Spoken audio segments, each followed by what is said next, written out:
अस्सलाम वालेकुम दोस्तों। सऊदी अरब में काम करने वाले वो गैर मुल्की हजरात जो कि रिहाइश की वजह से परेशान हैं।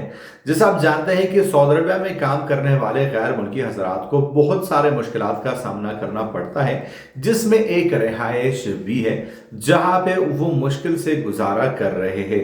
लेकिन आज के ऐलान के बाद जो कमरा पहले आपको 1000 सऊदी रियाल में मिलता था, अब आपको मिलेगा 500 सऊदी रियाल में।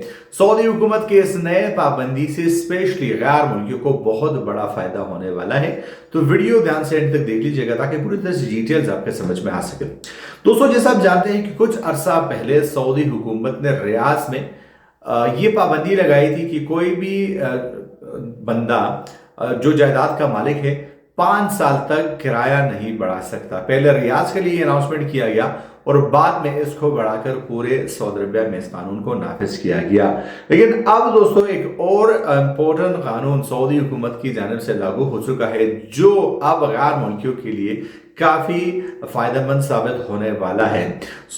सऊदी हुकूमत की जानिब से उन तमाम खाली जायदादों पर फी लगाने का फैसला किया गया है जो अभी खाली है और किराए पर नहीं दिए गए हैं। दोस्तों, जो खाली इमारतें हैं, जो खाली जायदादें हैं, अगर आपने उनको अगर किसी सऊदी ने, या अगर आप उसका मालिक या सऊदी उसका मालिक है, तो अगर आपने उसको किराए पर नहीं दिया है और ऐसे ही खाली पड़ा है, तो अब इस पर आप सऊदी हुकूमत को फीस अदा करेंगे।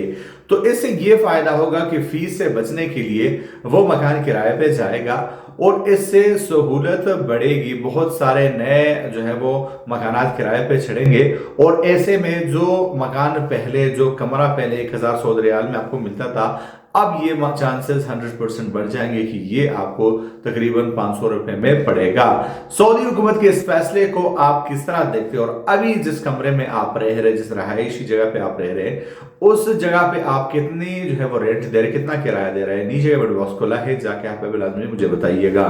मैं बताऊं आपसे एक नए वीडियो के साथ, तब तक ले दीजिए इजाजत। अल्लाह हाफिज।